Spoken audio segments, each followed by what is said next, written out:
Há nomes que não são proibidos por acaso. Há histórias que a Igreja não nega, apenas prefere não explicar. Antes de ser santo, ele foi acusado de conversar com aquilo que rasteja nas sombras. Antes de ser mártir, foi temido por bispos, feiticeiros e reis. E antes de ser canonizado, seu nome era sussurrado em rituais que jamais deveriam existir. O problema não é se essas histórias são verdadeiras. O problema é porque tantas delas foram preservadas em segredo. Porque há registros que não falam de fé, falam de pactos, hierarquias invisíveis e de um homem que conheceu o inferno por dentro e voltou. Seja bem-vindo ao Arquivo Cipriano.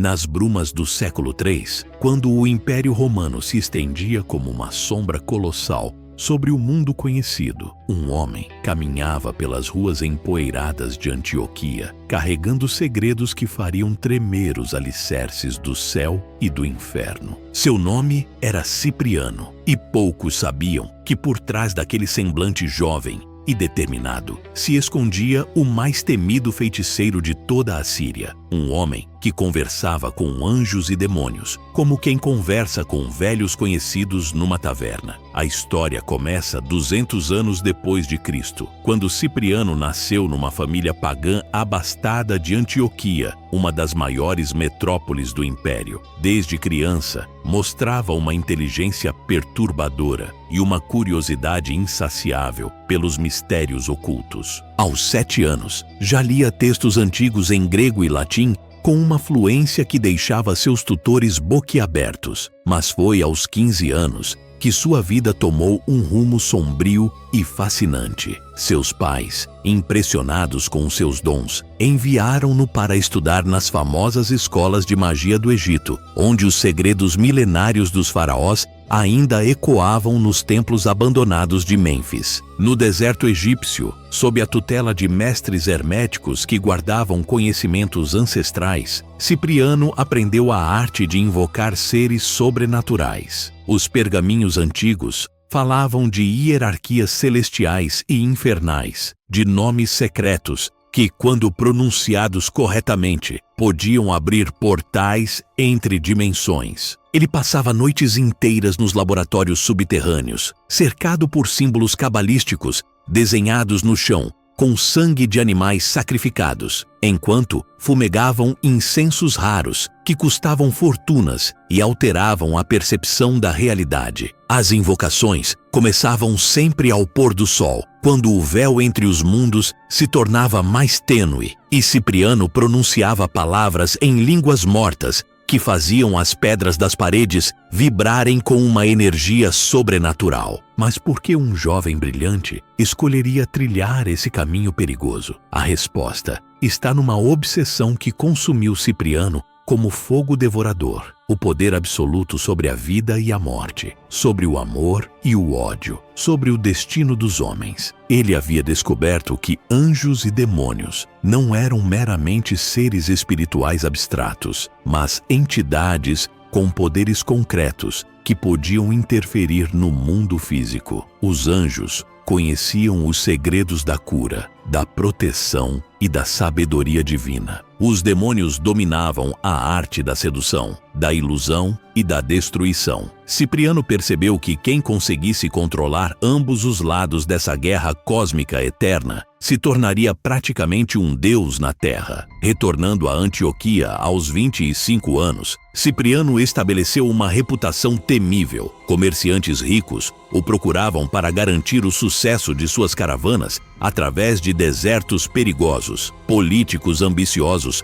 pagavam fortunas por seus feitiços de influência. Mulheres desesperadas imploravam por poções do amor eterno. Homens traídos queriam vingança através de maldições devastadoras. Cipriano atendia a todos, mas sempre por um preço que ia além do ouro. Ele coletava segredos, favores e, principalmente, almas que ficavam em débito com forças que não compreendiam. Seu método era meticuloso e aterrorizante. Primeiro, invocava anjos através de jejuns prolongados, orações em aramaico e oferendas de incenso purificado. Esses seres luminosos lhe revelavam informações sobre seus clientes, seus medos mais profundos, seus desejos ocultos, seus pontos fracos. Em seguida, convocava demônios usando rituais sangrentos, sacrifícios de animais e palavras blasfemas que faziam o ar ao redor congelar. Os demônios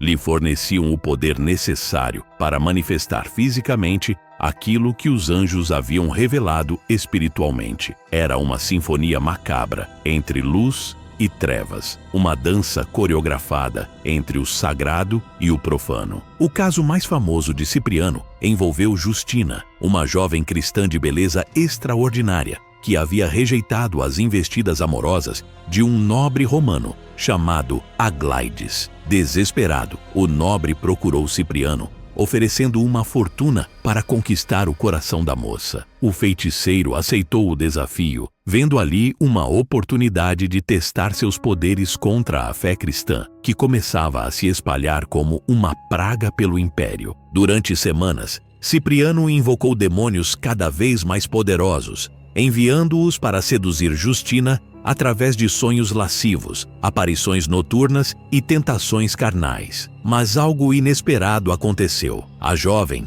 resistiu a todos os ataques sobrenaturais, simplesmente fazendo o sinal da cruz e pronunciando o nome de Jesus Cristo. Pela primeira vez em sua carreira, Cipriano havia encontrado um poder superior ao seu. A fé simples de uma jovem cristã havia derrotado décadas de conhecimento oculto e pactos demoníacos. Essa revelação o abalou profundamente, plantando sementes de dúvida que cresceriam como ervas daninhas em seu coração. Se existia um poder capaz de anular tanto anjos quanto demônios, um poder que residia não em rituais complexos, mas numa fé genuína, então toda sua busca havia sido em vão? O que aconteceu a seguir mudou não apenas a vida de Cipriano, mas a história do cristianismo primitivo. O homem que uma vez comandou legiões celestiais e infernais se ajoelhou diante de um Deus que não conhecia, pedindo perdão por crimes que nem sabia como nomear. Sua conversão foi tão radical quanto sua carreira mágica havia sido poderosa. Ele queimou publicamente todos os seus livros de magia numa fogueira que durou 3 dias. Libertou as almas que havia aprisionado em contratos sobrenaturais e dedicou o resto da vida a combater exatamente aquilo que antes praticara. Mas aqui reside o mistério final, que nenhum historiador conseguiu decifrar completamente. Será que São Cipriano realmente abandonou todo o seu conhecimento oculto? Ou apenas encontrou uma forma superior de canalizar os mesmos poderes através da fé cristã? Suas orações posteriores